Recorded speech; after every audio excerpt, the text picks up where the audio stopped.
بسم اللہ الرحمن الرحیم۔ سامعین کرام، آپ سن رہے ہیں اردو ناول عمران سیریز بلو آئی، جس کے مصنف ہیں مظہر کلیم ایم اے، اور یہ اس سلسلے کی قسط نمبر 2 ہے۔ آپ اگر میرے چینل کہانی گھر پر نئے ہیں اور آپ نے ابھی تک میرا چینل سبسکرائب نہیں کیا تو ابھی میرے چینل کو سبسکرائب کر کے بیل آئیکن پر کلک کر دیں تاکہ آنے والی نئی کہانی کی اطلاع بروقت آپ تک پہنچ سکے۔ پوری کوٹھی میں مختلف لوگوں کے قدموں کی آوازیں آ رہی تھیں اور وہ سیاہ پوش دم سادھے مسحری کے نیچے پڑا تھا۔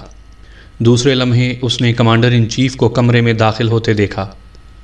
کمانڈر ان چیف کے پیچھے ایک اور آدمی تھا۔ کیپٹن یوسف، پوری کوٹھی چھان مارو، مجرم کوٹھی میں موجود ہے، کوٹھی کے گرد حصار باندھ دو، وہ جہاں کہیں بھی ہے اسے ہر حالت میں گرفتار کر کے لے آؤ۔ کمانڈر ان چیف صاحب غصے سے چیخ رہے تھے۔ سر، ساری کوٹھی کی مکمل تلاشی لی جا رہی ہے، ابھی ملزم گرفتار ہو جائے گا۔ مخاطب جو سیکیورٹی آفیسر تھا نے اٹینشن ہو کر جواب دیا اور پھر وہ دروازے سے باہر نکلتا چلا گیا۔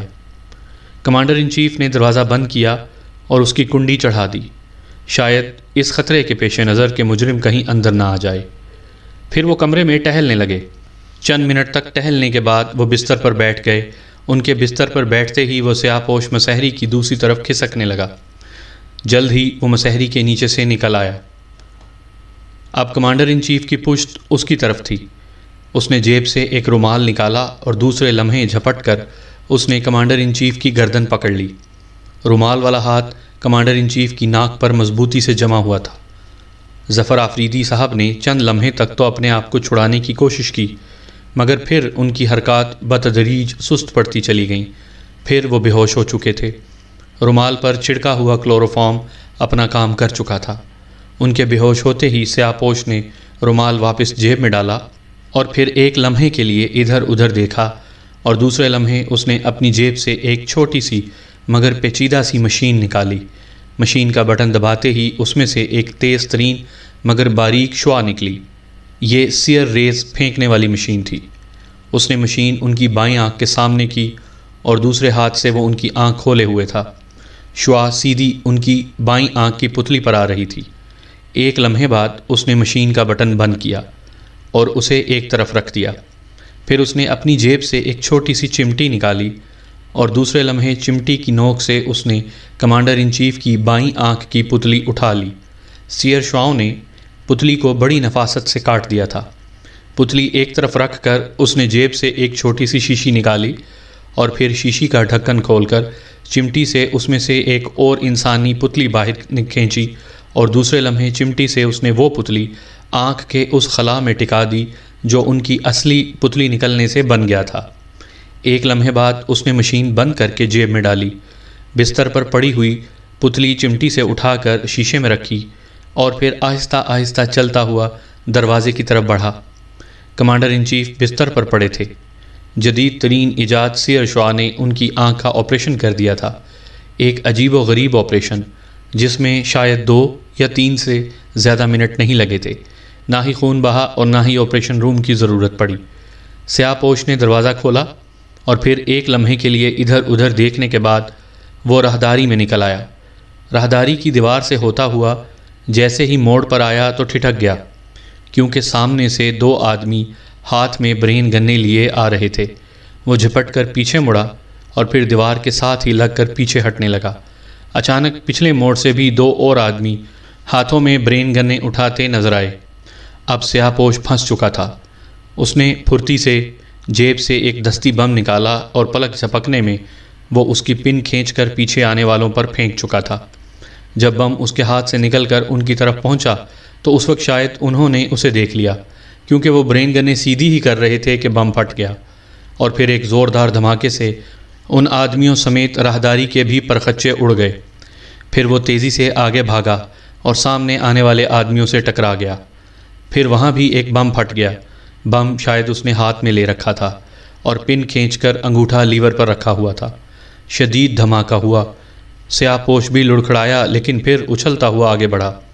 جلد ہی وہ اس کمرے کے دروازے تک پہنچ گیا جس کے روشن دان سے وہ اندر داخل ہوا تھا۔ کمرے میں داخل ہوتے ہی اس نے دروازہ بند کیا۔ پھر اس نے جھک کر جیب سے وہی فیوز اڑانے والی مشین نکالی تھی کہ ایک زوردار آواز وہاں گونج اٹھی، ہینڈز اپ، خبردار اگر حرکت کی۔ یہ آواز روشن دان سے آئی تھی، جہاں شاید سیکیورٹی آفیسر نے مستقل ایک آدمی کی ڈیوٹی لگا رکھی تھی، اور یہی اس آپریشن کے دوران اس کی واحد غلطی تھی کہ وہ دوبارہ اسی کمرے میں آ گیا تھا جہاں وہ ایک بار پہلے بھی ہو گیا تھا۔ سیکیورٹی آفیسر نے صحیح اندازہ لگایا تھا کہ مجرم بھاگتے وقت وہیں آئے گا۔ آواز سنتے ہی سیاہ پوش پھرتی سے بڑھا اور اس نے وہ مشین ہی اس روشن دان کی طرف اچھال دی، مگر سپاہی کے ہاتھ میں پکڑی ہوئی برین گن چل پڑی۔ گولیوں کی ایک بوچھاڑ نے سیاہ پوش کو اپنی لپیٹ میں لے لیا۔ ادھر مشین کے دیوار سے ٹکراتے ہی ایک کان پھاڑ دینے والا دھماکہ ہوا اور کمرے کے پرخچے اڑ گئے۔ مردہ سیاہ پوش ملبے کے نیچے دب چکا تھا، اور ملبے کے اوپر اس سپاہی کے جس نے اس پر گولیاں چلائی تھیں ٹکڑے بکھرے ہوئے تھے۔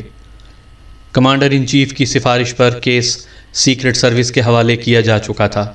اس وقت رات کے تازہ ترین واقعے پر اعلیٰ آفیسران کی میٹنگ ہو رہی تھی۔ عمران اور صفدر X2 کے نمائندوں کی حیثیت سے اس میٹنگ میں موجود تھے۔ ملٹری انٹیلیجنس کے chief colonel A, commander in chief خود اور سر سلطان اس میٹنگ میں شامل تھے۔ کمانڈر ان چیف نے رات کے واقعات دہرائے۔ کرنل اے نے اپنی تحقیقات کی رپورٹ پیش کی۔ ان کی رپورٹ کے مطابق مجرم کی لاش میں سینکڑوں سوراخ تھے۔ مجرم غیر ملکی تھا۔ مجرم کی لاش کا مسخ شدہ فوٹو بھی میٹنگ میں دکھایا گیا۔ پھر وہ مشین بھی شکستہ حالت میں پیش کی گئی جو سیاہ پوش کی جیب سے نکلی تھی۔ مشین اس حد تک ٹوٹ پھوٹ چکی تھی کہ اس کی ماہیت کا اندازہ لگانا ناممکن تھا۔ عمران خاموشی سے بیٹھا سب باتیں سن رہا تھا۔ اس کے چہرے پر سنجیدگی تھی۔ رپورٹ ختم ہونے کے بعد تمام ممبران گہری سوچوں میں گم ہو گئے۔ کسی کی سمجھ میں نہیں آ رہا تھا کہ اصل چکر ہے کیا۔ پھر سر سلطان نے سکوت کو توڑا۔ ظفر صاحب، بے ہوش ہونے کے بعد جب آپ ہوش میں آئے تو کیا آپ اپنے اندر کوئی تبدیلی محسوس کر رہے تھے؟ قطعی نہیں، ظفر آفریدی صاحب نے بڑی سنجیدگی سے جواب دیا۔ تو پھر مجرم کا آخر مقصد کیا تھا؟ وہ اتنی دلیری اور ذہانت سے ملٹری کا حصار توڑ کر آپ کی خوابگاہ میں پہنچا۔ اس نے آپ کو کلوروفارم سنگھا کر بے ہوش کیا۔ اس کے پاس نامعلوم مشین بھی تھی، اور پھر وہ آپ کو بے ہوش چھوڑ کر واپس جاتے ہوئے مارا گیا۔ تو اس ساری کارروائی سے اس کا مقصد کیا تھا؟ اس نے آپ کو بے ہوش کر کے کیا کیا؟ وہ چاہتا کیا تھا؟ اس کی واپسی سے تو ظاہر ہوتا ہے کہ وہ جو کچھ کرنا چاہتا تھا وہ کر کے واپس جا رہا تھا۔ سر سلطان نے بحث کرتے ہوئے کہا۔ یہی بات میری سمجھ میں بھی نہیں آ رہی، ظفر صاحب بولے۔ ان کی آنکھوں سے حیرت بھی ٹپک رہی تھی۔ آپ شادی شدہ ہیں؟ عمران نے اچانک سوال کیا، اور تمام لوگ یوں چونک پڑے جیسے عمران نے سوال نہیں کیا کوئی بم پھینک مارا ہو۔ جی ہاں، مگر آپ کا اس سوال سے کیا مقصد ہے؟ کمانڈر ان چیف کے جواب میں حیرت کے ساتھ ساتھ قدرے تلخی کی آمیزش بھی تھی۔ ویسے ہی پوچھ رہا تھا، میں نے سوچا شاید آپ کنوارے ہیں تو میری نظر میں ایک بڑا اچھا رشتہ ہے، عمران نے معصومیت سے جواب دیا، اور کمانڈر ان چیف کا چہرہ غصے اور خجالت کے امتزاج سے سرخ ہو گیا۔ آج سے پہلے کسی نے بھری محفل میں ان سے اس قسم کا مذاق کرنے کی جرأت نہیں کی تھی۔ کرنل اے اور دیگر آفیسران بھی حیرت سے عمران کو دیکھ رہے تھے، کیونکہ اتنی سنجیدہ محفل میں اس قسم کا مذاق بے حد عجیب سی بات تھی۔ شٹ اپ، تمہیں بات کرنے کی تمیز نہیں؟ کمانڈر ان چیف دھاڑے۔ مجھے انگریزی نہیں آتی، اس لیے برائے مہربانی شٹ اپ کا ترجمہ کر دیجئے تاکہ میں آپ کا مطلب سمجھ جاؤں۔ عمران نے یوں جواب دیا جیسے واقعی وہ اس کا مطلب نہ سمجھتا ہو۔ عمران صاحب سنجیدگی اختیار کیجئے، یہاں بڑا اہم مسئلہ زیر بحث ہے۔ صفدر نے عمران کو لقمہ دیا۔ وہ خود بھی عمران کے اس بے موقع مذاق پر گھبرا گیا تھا۔ سر سلطان بھی فہمائشی نظروں سے عمران کو دیکھ رہے تھے۔ بہتر بھائی، اگر آپ لوگ ناراض ہوتے ہیں تو پھر میں کچھ نہیں کہتا۔ ہاں تو کمانڈر ان چیف صاحب، پھر کیا ہوا؟ عمران نے یوں جواب دیا جیسے کوئی کہانی سن رہا ہو۔ سر سلطان صاحب، X2 نے کیسے گدھے پال رکھے ہیں جنہیں بات کرنے کی بھی تمیز نہیں۔ کمانڈر ان چیف کا غصہ اپنے پورے عروج پر تھا۔ اس کا گدھوں کی پرورش پر ایک کتاب لکھنے کا ارادہ ہے۔ عمران جواب دیے بغیر نہ رہ سکا۔ کمانڈر ان چیف صاحب غصے کے مارے کانپنے لگے۔ سر سلطان صاحب، اسے باہر نکالو ورنہ میں جاتا ہوں۔ وہ اٹھ کھڑے ہوئے۔ بیٹھیے بیٹھیے، زیادہ غصہ نہ کیجیے، یہ جذبات میں آنے کا وقت نہیں، اور عمران صاحب آپ بھی وقت کی نزاکت کو سمجھیے اور سنجیدگی اختیار کیجیے، سر سلطان نے بیچ بچاؤ کرانے کے لیے کہا۔ عمران نے اسبات میں سر ہلا دیا۔ کمانڈر ان چیف بھی بیٹھ گئے۔ ویسے اب تک غصے کی شدت سے ان کا چہرہ بگڑا ہوا تھا۔ جناب کمانڈر ان چیف صاحب، آپ ناراض نہ ہوں، دراصل میرا آپ کو غصہ دلانے کا مقصد صرف یہ دیکھنا تھا کہ آپ کے چہرے پر میک اپ تو نہیں اور آپ واقعی اصلی ظفر آفریدی ہیں، کیونکہ ہو سکتا تھا کہ مجرم کا مقصد آپ کو قید کر کے یا قتل کر کے آپ کا روپ دھارنا ہو۔ اس کی تصدیق کرنی تھی، اس لیے آپ کو غصہ دلایا۔ اب آپ کے چہرے پر غصے سے ابھرنے والے تاثرات نے بتلا دیا ہے کہ آپ اصلی کمانڈر ان چیف ہیں، عمران نے وضاحت کی، اور کمانڈر ان چیف سمیت باقی تمام ممبران عمران کی ذہانت پر اشش کر اٹھے۔ سر سلطان کی نظروں میں تحسین کے اثرات تھے۔ کمانڈر ان چیف صاحب کا غصہ ٹھنڈا ہو گیا۔ وہ مسکراتے ہوئے بولے، کمال ہے، آپ نے کیا نفسیاتی چکر چلایا ہے، ویسے ہی پوچھ لینا تھا۔ اگر ویسے پوچھتا اور آپ اصلی کمانڈر ان چیف نہ ہوتے تو معاملہ مشکوک ہو جاتا۔ عمران نے مزید وضاحت کر دی اور سب لوگ خاموش ہو گئے۔ کرنل اسے بڑی تحسین آمیز نظروں سے دیکھ رہا تھا۔ ادھر نہ جانے عمران کی قابلیت پر صفدر کو کیوں خوشی ہو رہی تھی، شاید ساتھی ہونے کی بنا پر۔ آپ نے تصدیق تو کر لی، اب اصل مسئلے کے متعلق کیا خیال ہے؟ کمانڈر ان چیف نے بڑے نرم لہجے میں پوچھا۔ شاید وہ عمران سے شدید متاثر ہو چکا تھا۔ میرا تو خیال ہے مجرم نے آپ کو بے ہوش کرنے کی خاطر جان کی بازی لگا دی، کیونکہ بہرحال کسی ملک کے کمانڈر ان چیف کو بے ہوش کرنا بھی ایک قابل فخر بات اور کارنامہ ہے۔ عمران کے لہجے میں ہلکا سا طنز تھا۔ اب کمانڈر ان چیف کیا جواب دیتے، خاموش ہو رہے۔ اگر یہ مشین صحیح حالت میں مل جاتی تو اس مسئلے کا کوئی سراغ ضرور مل جاتا، کرنل اے نے کہا۔ ہاں یہ صحیح ہے، مگر اب ایک اور ممبر نے جواب دیا، میرا خیال ہے عمران صاحب کوٹھی پر جا کر مزید تحقیقات کریں تو ہو سکتا ہے کوئی کلیو مل جائے۔ سر سلطان نے رائے پیش کی۔ میرے خیال میں اس کی ضرورت نہیں، کیونکہ کرنل اے وہاں خاصی تحقیقات کر چکے ہیں، ایک ممبر نے کہا۔ کمانڈر ان چیف صاحب، کیا آپ کو ٹھیک نظر نہیں آتا؟ عمران نے اچانک ایک اور سوال کیا، اور سب ایک بار پھر اس کے سوال پر چونک پڑے۔ کیوں، کیا ابھی آپ کا شک دور نہیں ہوا جو آپ ایک بار پھر مجھے غصہ دلانے کی کوشش کر رہے ہیں؟ کمانڈر ان چیف نے مسکراتے ہوئے کہا، نہیں، اس میں غصہ دلانے والی کون سی بات ہے؟ آپ کہہ دیجئے ہاں معاملہ ختم، یا کہیے نہیں تو معاملہ بالکل ہی ختم، عمران نے چہکتے ہوئے کہا، اور کمانڈر ان چیف صاحب مسکرا کر خاموش ہو گئے۔ اب بھلا وہ اس لغو سوال کا کیا جواب دیتے؟ آپ نے بتلایا نہیں ظفر صاحب، عمران نے مسکراتے ہوئے پوچھا۔ مسٹر، آپ چاہتے کیا ہیں؟ صاف صاف بات کریں، مفت میں وقت ضائع کر رہے ہیں۔ ظفر صاحب کو دوبارہ غصہ آنے لگا۔ میں جو پوچھ رہا ہوں اس کا جواب دیں، عمران کے لہجے میں تلخی آ گئی۔ ہاں ٹھیک نظر آتا ہے، کمانڈر ان چیف صاحب جھنجھلا گئے۔ آنکھ میں آپ ہوش میں آنے کے بعد کوئی تبدیلی تو محسوس نہیں کر رہے؟ عمران نے دوسرا سوال کیا۔ نہیں، قطعی نہیں، اس بار ظفر صاحب نے سنجیدگی سے جواب دیا، اور اس بار باقی ممبران بھی چونک پڑے۔ آپ کی دونوں آنکھوں میں فرق ہے، کیا پہلے ہی ایسا تھا؟ عمران نے انتہائی سنجیدگی سے کہا۔ فرق؟ کیا مطلب؟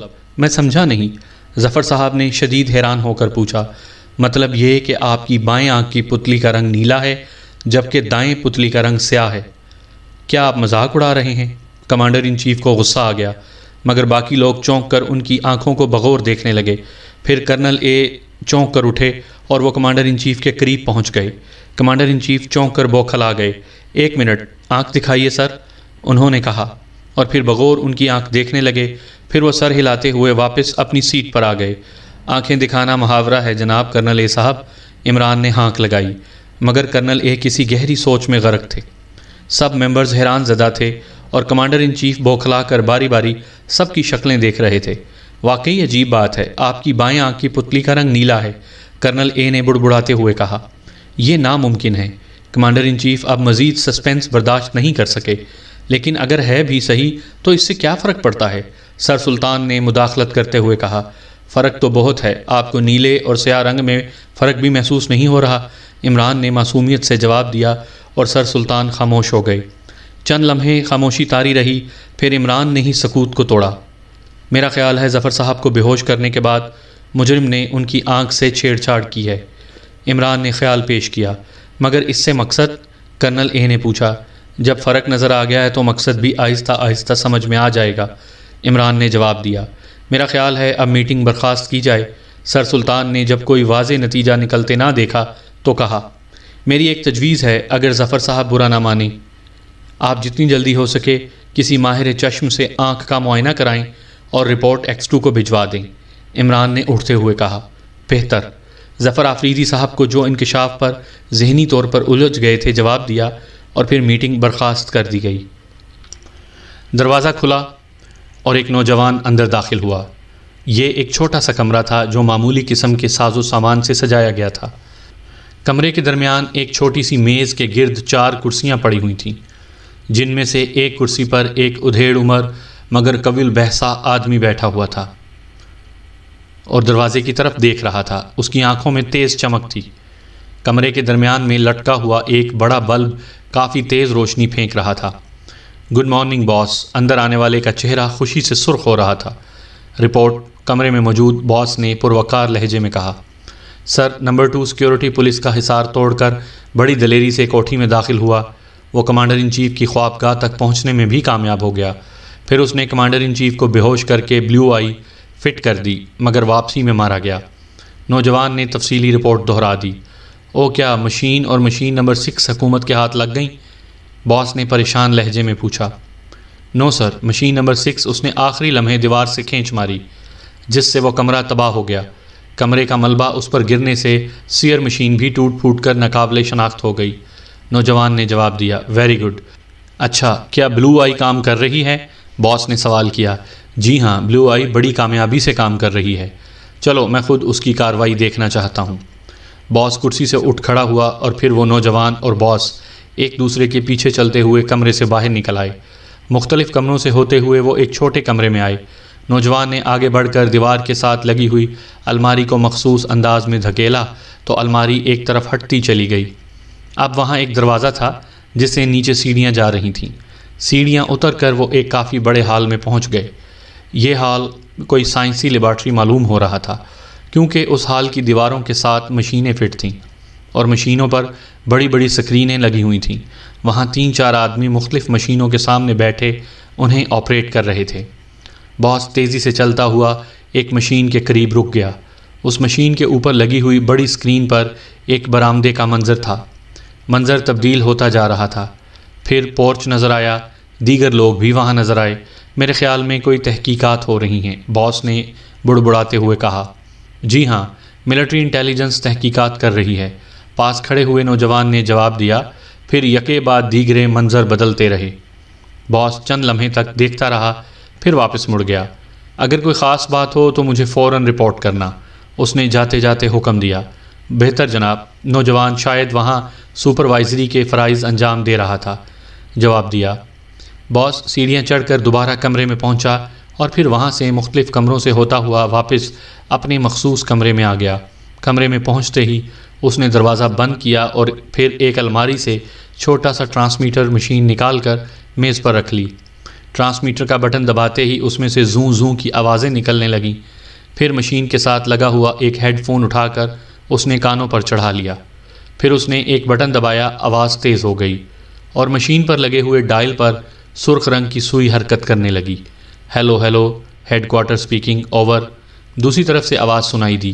Hello, number 1 on the line, boss سے رابطہ ملواؤ، over. 1 minute hold on, over. دوسری طرف سے شاید کوئی آپریٹر تھا۔ چند لمحے بعد کوئی کرخت سی آواز سنائی دی۔ ہیلو، باس اسپیکنگ، اوور۔ باس، میں نمبر 1 بول رہا ہوں، اوور۔ نمبر 1 نے جواب دیا۔ Report number 1، over. دوسری طرف سے باس نے قدرے نرم لہجے میں کہا، باس، ٹاپ پوائنٹ بلو آئی فٹ کر دی گئی ہے، اوور۔ نمبر 1 نے قدرے مسرت آمیز لہجے میں کہا، ویری گڈ نیوز، بلو آئی کام ٹھیک کر رہی ہے، اوور۔ دوسری طرف سے باس کی آواز سنائی دی، یس سر، بالکل ٹھیک کام کر رہی ہے، اوور۔ کسی کو شک تو نہیں ہوا، اوور؟ باس نے پوچھا۔ نو سر، اوور۔ نمبر 1 نے جواب دیا۔ گڈ، ٹاپ پوائنٹ 3 پر جانے کا کب پروگرام ہے، اوور؟ باس نے سوال کیا۔ کل جانے کا پروگرام ہے جناب، اوور۔ نمبر 1 نے جواب دیا۔ گڈ، اس کا مطلب ہے کہ کل ہی آپریشن 3 کی تفصیلات مل جائیں گی، اوور۔ باس کے لہجے میں بے انتہا مسرت تھی۔ یس سر، امید تو ہے، اوور۔ نمبر 1 نے جواب دیا۔ ویری گڈ، تفصیلات ملتے ہی مجھے رپورٹ دینا، اوور۔ باس نے حکم دیا۔ Okay sir, over. نمبر 1 نے مؤدبانہ لہجے میں جواب دیا، اوور اینڈ آل۔ باس نے جواب دیا، پھر آواز آنی بند ہو گئی۔ نمبر 1 نے ٹرانسمیٹر کے بٹن بند کیے اور پھر ہیڈ فون اتار کر واپس مشین میں لگے ہوئے ہک میں لگا دیا اور مشین اٹھا کر اس نے الماری میں رکھ دی۔ الماری بند کر کے وہ واپس مڑا اور پھر دروازہ کھول کر کمرے سے باہر آ گیا۔ مختلف کمروں سے ہوتا ہوا وہ کوٹھی کے پورچ میں آیا اور پھر وہاں موجود سرخ رنگ کی کار کا دروازہ کھول کر اسٹیئرنگ پر آ بیٹھا۔ چند لمحوں بعد اس کی کار مختلف سڑکوں سے گزر رہی تھی۔ کئی سڑکیں گزرنے کے بعد اس نے ایک پبلک فون بوتھ کے ساتھ گاڑی روکی اور پھر سے اتر کر فون بوتھ میں داخل ہو گیا۔ اس نے ریسیور اٹھا کر مشین میں سکے ڈالے اور پھر نمبر گھمانے لگا۔ جلد ہی رابطہ مل گیا۔ کون بول رہا ہے؟ نمبر 1 کی آواز کافی حد تک بدلی ہوئی تھی۔ Tony speaking. دوسری طرف سے ٹونی کی کرخت آواز سنائی دی۔ ٹونی، تم نے فیصلہ کیا؟ نمبر 1 نے سنجیدہ لہجے میں کہا۔ آپ کون ہیں اور کیسا فیصلہ؟ ٹونی کی کرخت آواز سنائی دی۔ بلو سٹار اسپیکنگ ٹونی، نمبر 1 نے سخت لہجے میں کہا۔ او بلو سٹار، ٹھیک ہے، میں نے فیصلہ کر لیا ہے، مگر پہلے آپ کو مجھے تفصیلات بتانی پڑیں گی۔ ٹونی کی آواز آئی۔ مکمل تفصیلات سے کیا مطلب ہے تمہارا؟ نمبر 1 کو شدید غصہ آ گیا تھا۔ مطلب یہ کہ ہمیں کیا کام کرنا پڑے گا اور کتنی رقم ملے گی؟ ٹونی نے سنجیدگی سے جواب دیا۔ رقم 10 لاکھ تک دی جا سکتی ہے، مگر کام کی تفصیلات ابھی نہیں بتلائی جا سکتی۔ جیسے جیسے ضرورت پڑے گی کام کا آرڈر تمہیں دیتے رہیں گے، نمبر 1 نے کہا۔ او 10 لاکھ خاصی معقول رقم ہے، لیکن پھر بھی کام کی نوعیت کیا ہوگی؟ 10 لاکھ کا سن کر شاید ٹونی کے منہ میں پانی بھر آیا تھا۔ نوعیت کوئی خاص نہیں، بس یوں سمجھو کہ تم اور تمہارے ساتھی ہر قسم کا کام کرنے کے لیے تیار رہیں، مگر بغیر نوعیت معلوم کیے میں رضامندی ظاہر نہیں کر سکتا۔ اور دوسری بات، آپ خود ہمارے ساتھ روبرو بات کریں۔ ٹونی نے شرائط پیش کر دی۔ یہ غلط ہے ٹونی، میں نے فیصلہ کن بات کر دی ہے، اگر تم تیار نہیں تو میں کسی اور سے بات کر لیتا ہوں۔ نمبر 1 کے لہجے میں مزید سختی آ گئی۔ یہ آپ کی مرضی ہے، مگر میں یہ بتا دوں کہ ٹونی کے علاوہ اور کوئی آپ کے کام کا ثابت نہیں ہوگا۔ ٹونی اس جھانسے میں آنے کے لیے شاید تیار نہیں تھا۔ چلو تم 12 لے لینا، بس یہ میری آخری بات، اگر قبول ہے تو ہاں کہہ دو، اگر قبول نہیں تو نہ کہہ دو، میں فون بند کر دیتا ہوں۔ نمبر 1 نے اسے لالچ دیتے ہوئے کہا۔ ٹھیک ہے، مجھے منظور ہے، مگر رقم کی ادائیگی کیسے ہوگی؟ ٹونی نے اتنی بڑی رقم ہاتھ سے جاتے دیکھی تو آفر قبول کر لی۔ آدھی رقم اس وقت تمہارے پاس پہنچ جائے گی جب تمہیں پہلا کام بتلایا جائے گا، اور آدھی بعد میں، نمبر 1 نے جواب دیا۔ آپ اپنا ٹیلی فون نمبر دے دیں تاکہ کسی فوری ضرورت کے لیے آپ کو کال کر سکوں۔ اب ٹونی کے لہجے میں مؤدبانہ پن بھی شامل ہو گیا تھا۔ تم فکر نہ کرو، جب ضرورت ہوگی تو میں خود تمہیں کال کر لوں گا۔ اوکے، بائے بائے، نمبر 1 نے جواب دیا اور پھر ریسیور رکھ کر بوتھ سے باہر نکل آیا۔ اس نے چند لمحوں تک ادھر ادھر دیکھا، پھر کار میں بیٹھ کر اس کا رخ واپس کوٹھی کی طرف موڑ دیا۔ عمران جب سے میٹنگ سے واپس آیا تھا گہرے غور و فکر میں ڈوبا ہوا تھا۔ اس کے ذہن میں کوئی چیز کھٹک رہی تھی، لیکن ذہن میں کوئی فیصلہ کن بات نہیں آتی تھی۔ اس وقت وہ دانش منزل کے آپریشن روم میں بیٹھا ہوا تھا۔ بلیک زیرو بھی ساتھ کی کرسی پر بیٹھا بغور عمران کی طرف دیکھ رہا تھا۔ کیا بات ہے جناب، آپ گہری سوچ میں غرق ہیں؟ آخر بلیک زیرو سے نہ رہا گیا تو اس نے پوچھ ہی لیا۔ دراصل بات یہ ہے کہ میں سوچ رہا ہوں کہ آخر مجرم کمانڈر ان چیف کی کوٹھی میں اس دلیری سے داخل ہوا اور پھر انہیں صرف بے ہوش کر دینے کا مقصد کیا ہے؟ دوسرا، ان کی آنکھوں کا بدلا ہوا رنگ بھی میرے ذہن میں بری طرح کھٹک رہا ہے، لیکن نہ جانے کیا بات ہے، میری ریڈی میڈ کھوپڑی کام ہی نہیں کر رہی۔ عمران نے جواب دیا۔ ویسے کمانڈر ان چیف کی کوٹھی پر مجرم جو کچھ بھی کرنے گیا تھا، میرے خیال میں اس کا تعلق اس خفیہ منصوبے سے ضرور ہے جس کا کیس ابھی ابھی ہم نے سنبھالا ہے۔ بلیک زیرو نے رائے پیش کی۔ ہاں معلوم تو ایسا ہی ہوتا ہے، مگر مقصد؟ طاہر صاحب مقصد ہی تو سمجھ نہیں آ رہا، عمران نے ماتھے پر ہاتھ مارتے ہوئے کہا۔ بلیک زیرو خاموش ہو گیا۔ عمران چند لمحے سوچتا رہا، پھر اس نے ٹیلی فون کا ریسیور اٹھا کر نمبر ڈائل کرنا شروع کیے اور جلد ہی رابطہ مل گیا۔ Hello, Tony speaking. دوسری طرف سے ٹونی کی آواز سنائی دی۔ جیگر بول رہا ہوں دوست، عمران نے جواب دیا اور بلیک زیرو چونک کر عمران کی طرف دیکھنے لگا۔ اسے یہ جیگر والی بات سمجھ نہیں آئی تھی۔ او جیگر، تم کہاں غائب ہو گئے؟ میں کافی دیر سے تمہارا انتظار کر رہا ہوں، ٹونی نے جواب دیا۔ کیوں، کوئی خاص بات ہو گئی ہے کیا؟ عمران نے اس کا سوال صاف اڑاتے ہوئے پوچھا۔ ہاں، بات طے ہو گئی ہے 5 لاکھ میں، آج ہی فون پر بات ہوئی تھی، ٹونی نے جواب دیا۔ کام کیا ہے؟ عمران کو 5 لاکھ سے کیا دلچسپی تھی؟ کام کے متعلق میں نے بہت پوچھا، لیکن اس نے فی الحال بتلانے سے گریز کیا ہے، ٹونی نے جواب دیا۔ یہ تو غلط ہے، نہ جانے وہ کیا کام کہے، عمران نے ناگواری سے جواب دیا۔ جب بتائے گا دیکھا جائے گا، ٹونی نے لاپرواہی سے جواب دیا۔ اس کا فون نمبر لیا ہے تم نے؟ عمران نے ایک اور خیال کے تحت پوچھا۔ میں نے پوچھا تھا لیکن اس نے بتلانے سے انکار کر دیا، ٹونی نے جواب دیا۔ اس کا مطلب ہے وہ نہایت رازداری برت رہا ہے۔ کیا نام ہے اس کا؟ عمران نے کہا۔ بلیو سٹار، ٹونی نے جواب دیا۔ Blue star? عمران بے اختیار چونک پڑا، اور شاید اس کی آواز سے ٹونی بھی چونکنے کا اندازہ لگا چکا تھا۔ کیا بات ہے، کیا تم جانتے ہو اسے؟ ٹونی نے پوچھا۔ نہیں، بلکہ میں تو اس عجیب سے نام پر چونکا ہوں، عمران نے اسے ٹالتے ہوئے کہا۔ اچھا، میں آؤں گا، عمران نے ریسیور رکھ دیا۔ وہ دراصل بلیو سٹار کے نام پر چونکا تھا۔ بلیو سٹار کا لفظ سنتے ہی اس کے ذہن میں کمانڈر ان چیف کی نیلی آنکھ گھوم گئی تھی۔ گو بلیو سٹار اور بلیو آئی میں بظاہر مطابقت نہیں ہے، مگر پھر بھی غیر ملکی جاسوسوں کا ذکر اور بلیو کی مطابقت نے اسے بہت کچھ سوچنے پر مجبور کر دیا تھا۔ چند لمحے تک سوچنے کے بعد اس نے ریسیور اٹھا کر نمبر ڈائل کرنے شروع کیے۔ جلد ہی رابطہ مل گیا۔ صفدر سپیکنگ، دوسری طرف سے صفدر کی آواز سنائی دی۔ X2، عمران نے مخصوص لہجے میں کہا۔ یس سر، صفدر کی مؤدبانہ آواز سنائی دی۔ صفدر، بندرگاہ پر موجود ٹونی بار کے مالک ٹونی کی نگرانی کرو اور کوشش کرو کہ کسی طرح اس کا فون ٹیپ ہو سکے، یہ نہایت ضروری ہے۔ بلیو سٹار کے متعلق اگر کوئی بات ٹیپ ہو تو فوراً اطلاع کرنا، اس نے صفدر کو حکم دیتے ہوئے کہا۔ بہتر سر، میں آج ہی سے غنڈوں کے لباس میں وہاں جانا شروع کر دیتا ہوں، صفدر نے جواب دیا۔ ہاں، یہ ٹھیک ہے، تم اپنا نام وہاں مارٹن بتلانا، تاکہ کبھی اگر تمہیں فون کی ضرورت پڑے تو میں اسی نام سے تمہیں فون پر بلواؤں گا، عمران نے مزید ہدایات دیں۔ بہتر سر، صفدر نے جواب دیا، اور عمران نے ریسیور رکھ دیا۔ پھر اس نے بلیک زیرو کو ٹونی کے متعلق تمام باتیں بتلائیں، تاکہ اگر کسی وقت اس کی عدم موجودگی میں صفدر کی کال آئے تو بلیک زیرو آسانی سے ہینڈل کر سکے۔ اچھا، میں چلتا ہوں، عمران نے اٹھتے ہوئے کہا۔ اور ہاں، کیپٹن اور صدیقی کو تم خفیہ منصوبے کے سینٹر پر میک اپ میں بھجوا دو تاکہ وہ وہاں کام کریں، شاید کوئی کلیو مل جائے، عمران نے بلیک زیرو کو حکم دیا۔ بلیک زیرو نے اس بات میں سر ہلا دیا اور پھر عمران کمرے سے باہر چلا گیا۔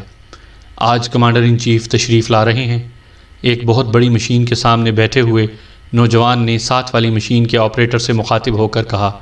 ہاں، اطلاع تو ملی ہے، دوسرے نے جواب دیا۔ میرے خیال میں ان کے دورے کا مقصد حال ہی میں ہونے والی دشمن جاسوسوں کی سرگرمیوں سے متعلق ہے، پہلے نے بات بڑھانے کے لیے کہا۔ معلوم تو ایسا ہی ہوتا ہے، دوسرا جو قدرے کم گو معلوم ہوتا تھا، اس نے مشین کے ڈائل پر سے ریڈنگ لیتے ہوئے مختصر سا جواب دیا۔ پھر ان کو باتیں کرتا دیکھ کر سپروائزر ان کی طرف بڑھا اور وہ دونوں اسے آتا دیکھ کر خاموش ہو کر اپنے کام میں منہمک ہو گئے۔ چند لمحے خاموشی سے گزر گئے، پھر اچانک بڑی مشین والا آپریٹر چونک پڑا، کیونکہ مشین پر لگا ہوا خطرے کو ظاہر کرنے والا سرخ بلب اچانک جل اٹھا تھا۔ اوہ خطرہ! وہ بے اختیار چیخ پڑا۔